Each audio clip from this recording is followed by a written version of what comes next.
Episode 97, we preview the 2025 St. Louis Cardinals with Kelsey Bird of the Peace, Love, and Baseball podcast.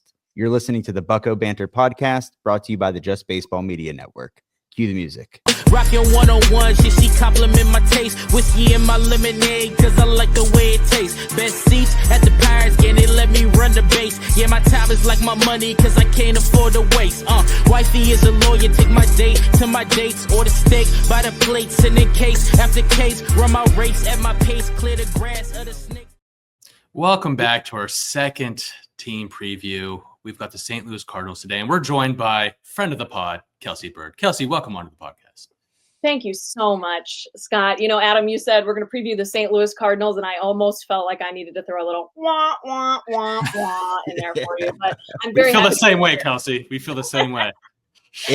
Yes, we're in good company. That's for sure. Yeah. Right. Yeah, this is a safe space for sure whenever you're talking to Pirates fans, because it's been a brutal offseason for us. And usually we're used to the Cardinals being the top dog in the Central. Like nothing can go wrong. They always have a great farm system. Everything seems to click. And this is like the first offseason in my lifetime almost, or just like in my short-term memory where I can think of like, hey, like things might not be going the Cardinals' way. Last year, 83-79, second in the Central. How are you feeling about last year? And then how are you feeling about the offseason so far?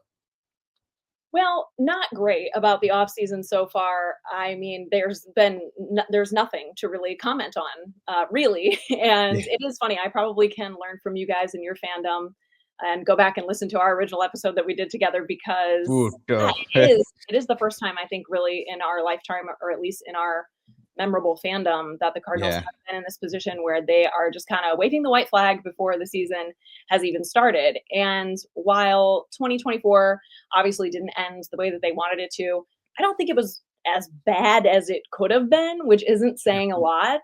But I do think that they had a lot of luck in their favor. And like, if you look at the underlying statistics, they should have been worse. And it's a good thing they didn't get into the playoffs, because I don't think it would have ultimately led anywhere. So yeah, I mean, the biggest disappointment I think at this point is that they continue to be crazy predictable. I think the St. Louis Cardinals are the most predictable franchise in baseball. I'm sure plenty of people could argue with me about that, but as a lifelong Cardinals fan, I'm just like so sick of being able to predict exactly what they're going to do. They have not done anything to surprise me in the longest time, and that is how I'm feeling yet again this offseason. I'm going to go through a couple of all the additions and subtractions from the Cardinals this offseason. First, additions via free agency. They've added Nick Anderson, Ryan Valade, and Jose Barrero. Those are all minor league contracts, I believe. Yes. But depth options nonetheless. And they added Michael Hellman from the Twins. He's a utility guy. I think he's probably going to be a minor league guy or AAA guy to start. Losses. This is where it gets a little bit tough. You lost Paul Goldschmidt. You lost Lance Lynn. You lost Matt Carpenter, Kyle Gibson, Andrew Kittredge, and Keaton Middleton to free agency. Don't forget Tommy Pham. Oh, Tommy Pham. Yeah, we know. 3 times removed. Yeah. No one via trade, but like if you were to grade this offseason, what would you grade it right now? There could be more happening, but as of right now, okay, I'm going to answer this first. For my heart, the offseason grade is a B, because I haven't been that hurt, right? I haven't been like just totally smashed and obliterated emotionally. But from my baseball brain, I'm grading it a hardcore F, because, I mean, clearly they are falling short in developing some of the most promising players, like particularly from an offensive standpoint. You look at Jordan Walker, Nolan Gorman, they have made a point to come out and say, like, we are going to address that with, potentially the lack of coaching support is part of that. But they made, a big hubbub about at the very beginning of the offseason. I mean, they were like in there day after the season ended saying, you are going to see some major changes in this organization. And if you look at the roster, besides those names that you just mentioned, I mean, the guys that they are going to roll out there day after day, even the 5 starting pitchers, are 3 of the same guys, and 1 through 9, it's going to be almost identical minus Paul Goldschmidt. So again, we're just like desperately wanting to see something different at this point. They've made it very clear that they're not willing to invest in the level of starting pitching that they need to, and that they're not very great at developing it either. And they're always just like one or two pieces away from seriously contending, but they're not willing to spend that money, take the risk for the reward. And I think there was a lot of lack of consistency and clarity and expectations and opportunities for a lot of these young players. And maybe that is something that we can see improve. So that's kind of like my hope, is that since we haven't seen a big change really in the roster construction and nothing, crazy that we can really see and feel as fans in this offseason, that perhaps we'll see it in the way that they have a more consistent lineup, or they set these guys up to succeed in 2025. Yeah, before you get in the lineup, I just want to ask real quick, like, this organization to me growing up all throughout my childhood, you had Albert Pujols, Jim Edmonds, and then you going in through the 2010s even, like, this was a model franchise for player development, and it seems to be kind of a problem now. And I know it happens lower than the professional level, right? But did moving on from Mike Schilt did they move on from him too quickly? Is Ollie Marmol still the guy for you?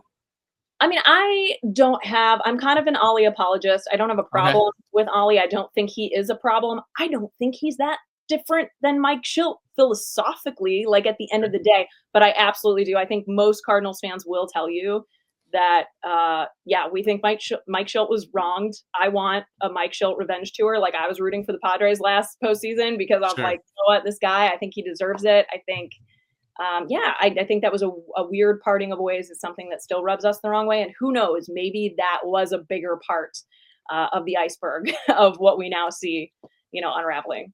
Right. Well, let's get into the lineup. We're using Fangraphs projection. So obviously this is just a projection of what they see based on the current roster construction. I'll just read it through and then we'll discuss. Leading off, shortstop Mason Wynn.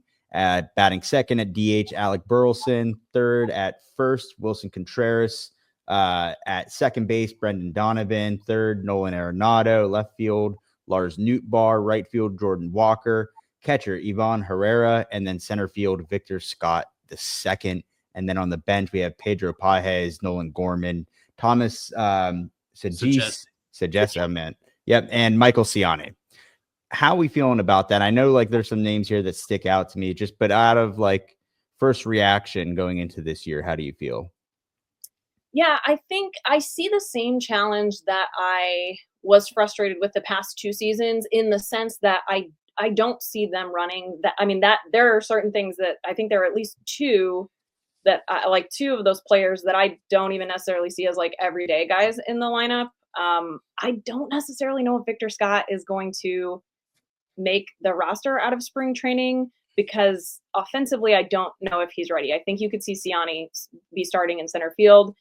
And they're not going to bring him up until he is ready to be, they want him to be their everyday center fielder. And I mean, even defensively, he is projected and ranked significantly lower if you look at the diamond as a whole with these guys. And then in terms of like, Nolan Gorman is a guy you didn't mention, and I haven't seen him in any of the projected lineups. We know that they're looking for him to have a bounce back year. He's somebody who has to get consistent at bats for him to be able to have that opportunity. He has become very efficient at second base. So I think you could see him and Donovan being very interchangeable at second base. You could also see him and Burleson being very interchangeable at the DH position. And so my biggest question is, like, I do think that the lack of consistency in the lineup and has been a big part of the issues that we've seen for them, the struggle, especially for these younger guys offensively. And even for a guy like Nolan Arenado, oh man, here he is back again. We didn't think we were going to hold on to him, but I guess we just can't get rid of him. And honestly, I'm glad we can't, because it's Nolan Arenado. Like, we're just lucky to watch him play baseball every day, right? So I think that whole narrative has been really sad this offseason, and just I hated the way that it was handled, like, by the organization. And I think it was very weird. And I'm glad that at least we're kind of done talking about it for now. But he is someone who I've seen the national media say, like, quote, is in steep offensive decline. And while I understand where they're coming from, I don't, that narrative like doesn't fully play to me. I think in 2023, you saw a guy who was insanely frustrated by a completely different outcome from what he, thought he was going into and how the team was performing around him. And you saw some really big emotions that he was grasping with for maybe the first time in his career. He worked through those and came in with like a different attitude in 2024, had a better season himself, but still like the inconsistencies around him. I hate to see that as such a big part of what I think has gone wrong for the offense specifically. And I don't see like a clear 1 through 9, especially from what you just listed. I'm like, I don't know if they're gonna roll it out. And I do think that you're still gonna see a different lineup. Out of 162 games, I wouldn't be surprised if we have 100 plus different lineups, but we'll see.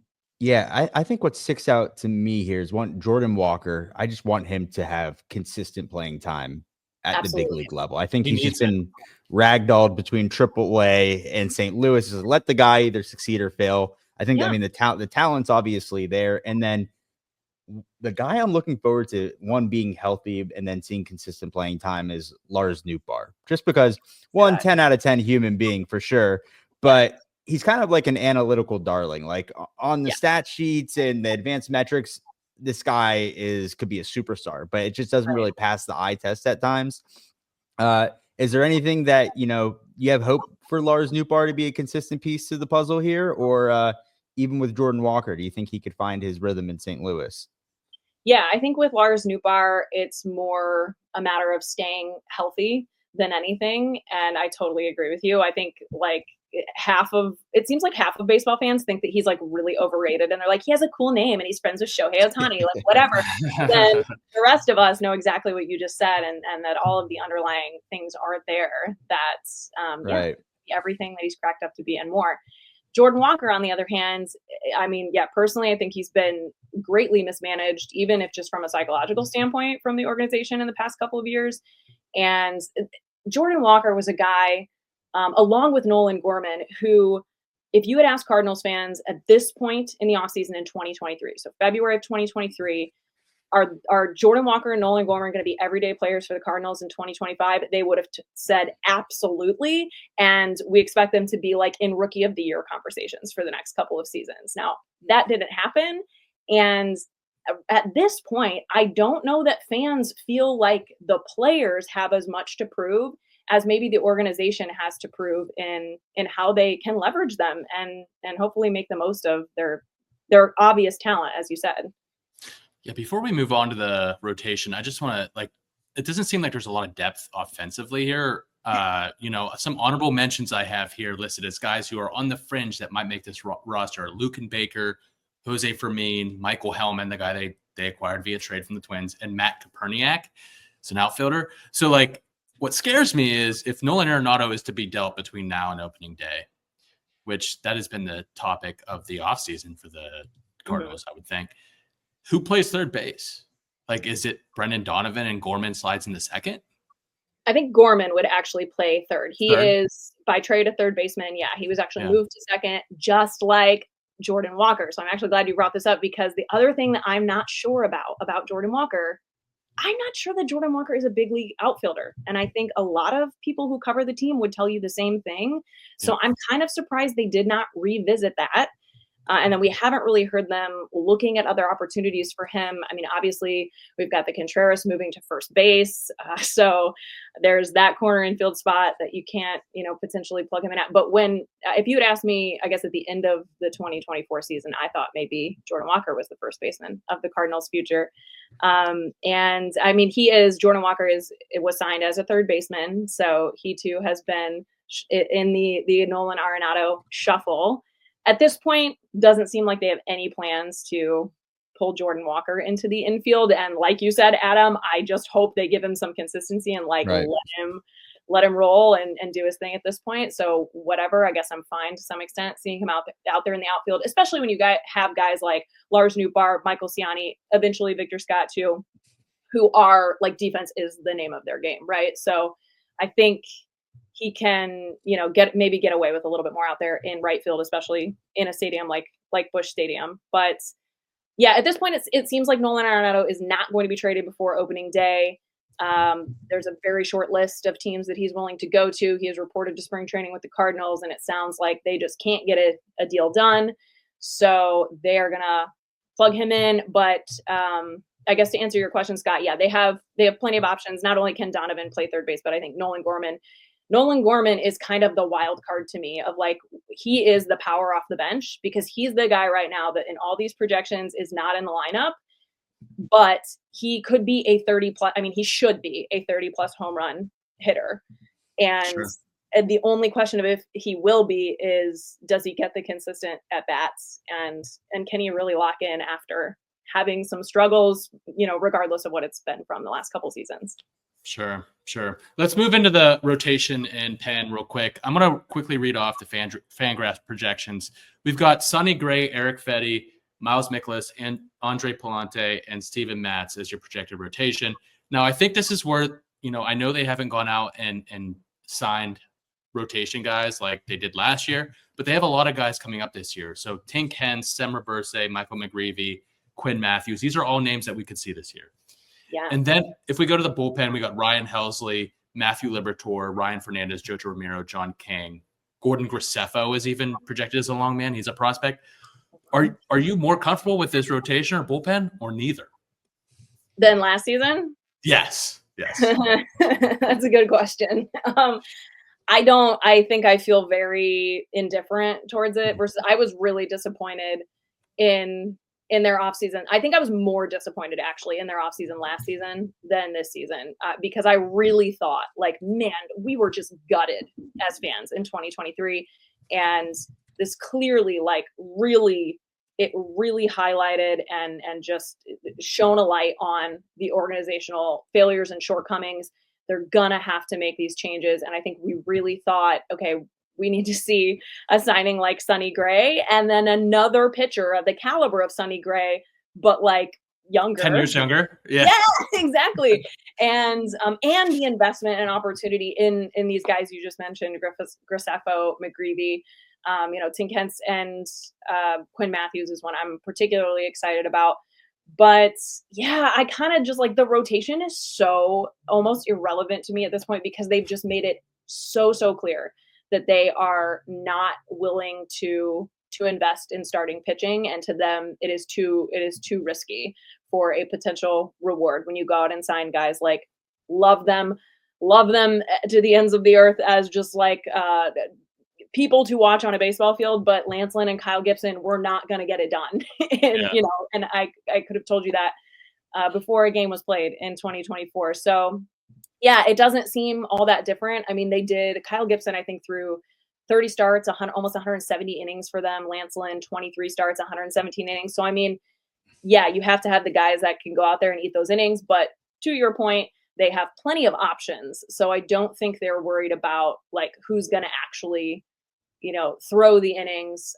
If anything, I am most interested to see if they continue to let the guys like mostly Miles Mikolas is the biggest question mark for me, but even Eric Fetty, like if the performance isn't there, like do they just keep rolling them out there kind of Patrick Corbin style every fifth day, like, instead of giving opportunity to guys like, I could even see, I think McGreevy might be in the starting rotation and they might end up putting Matz in the bullpen. I could see that happening. Yeah, I could definitely see that. Over Graceffo? Yeah.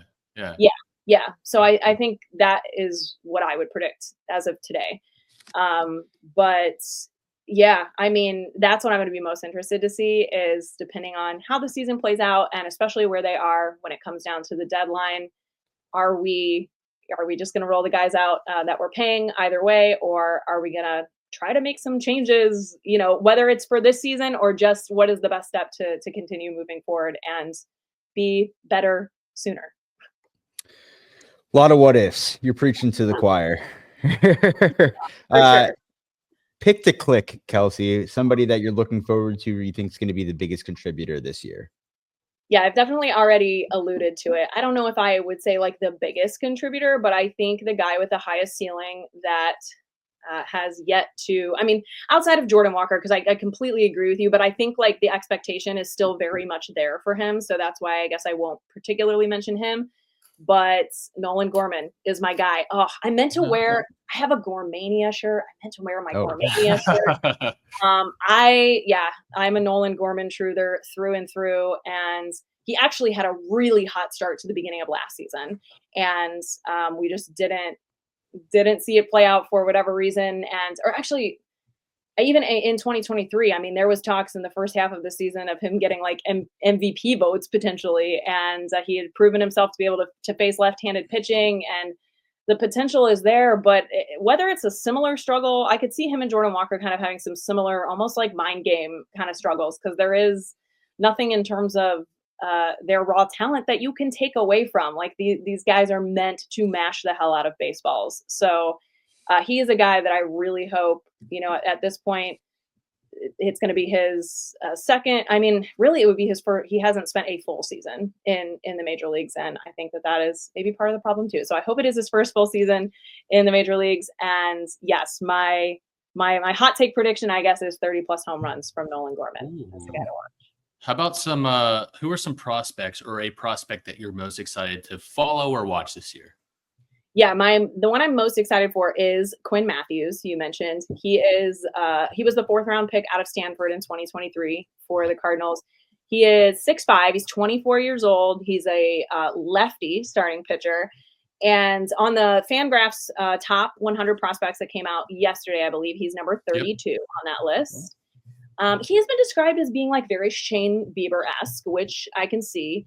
The thing that I love about him is that, and I think makes him a great fit for the Cardinals organization, and they will hold on to him and love him for this, is he's a command guy. He has above average command. He's never thrown particularly hard, but the big storyline with him is that his velocity is up from 90, 92 to now holding steady at 94, 96 since being drafted. So he's Adam Wainwright from the left side. Exactly. Yeah. That's what I mean by like, he's a Cardinals darling. That is exactly, you took the words out of my mouth.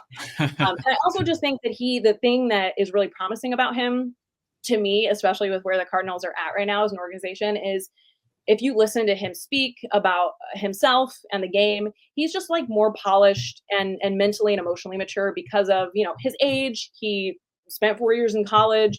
He wasn't drafted until his senior year.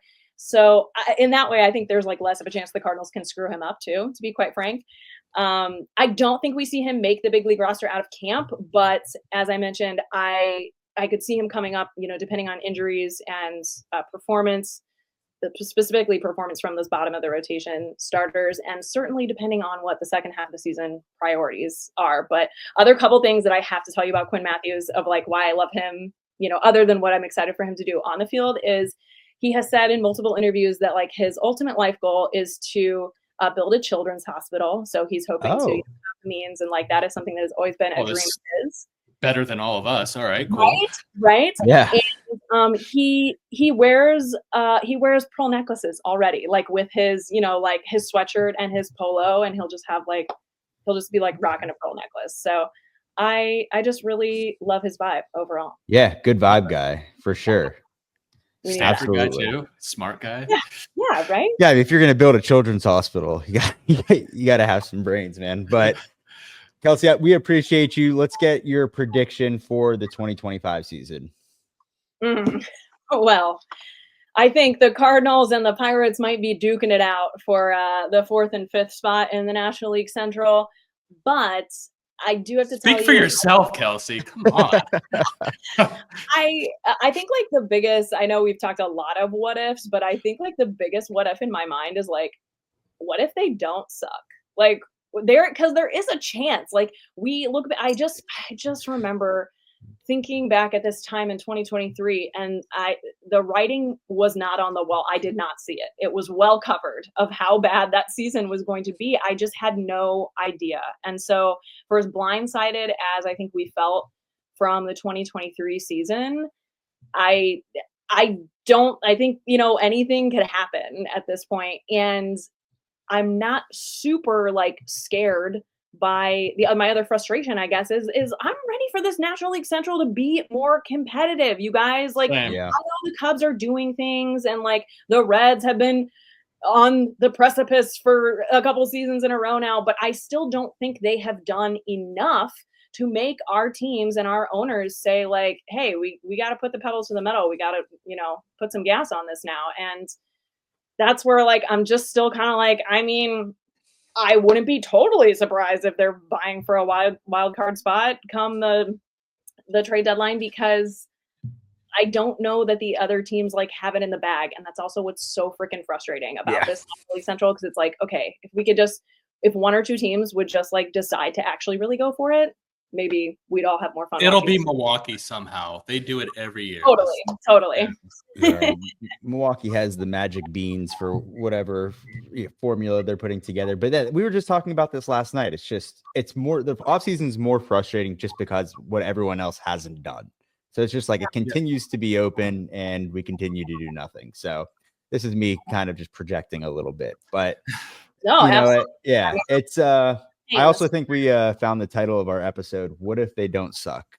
What if they don't suck? That is the real question. Because part of me is like, I don't think they're going to do anything differently. They're still going to be like, well, we're paying Miles Michaelis to go out there and throw 200 innings. So get out there, Miles. 10 runs in the first inning again. Shucks. See you in 4 days.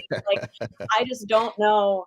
I don't know what that looks like if they don't suck. So that's what I'm most interested to see. I hope it happens. Same. Well, sort of. Kelsey, thanks for coming on. Where can our listeners find you on socials? Yeah, I'm on the socials at KBird Tweets. It's KBURD Tweets. And yeah, my podcast, Peace, Love, and Baseball, is on YouTube as well. So you can find me on the KBird Tweets YouTube channel too. Awesome. Thanks, Kelsey. Thank you guys. It was a lot of fun. Rockin' 101, she compliment my taste. Whiskey in my lemonade, cause I like the way it tastes. Best seats at the Pirates game, they let me run the base. Yeah, my time is like my money, cause I can't afford to waste. Wifey is a lawyer, take my date to my dates. Or the steak by the plates. And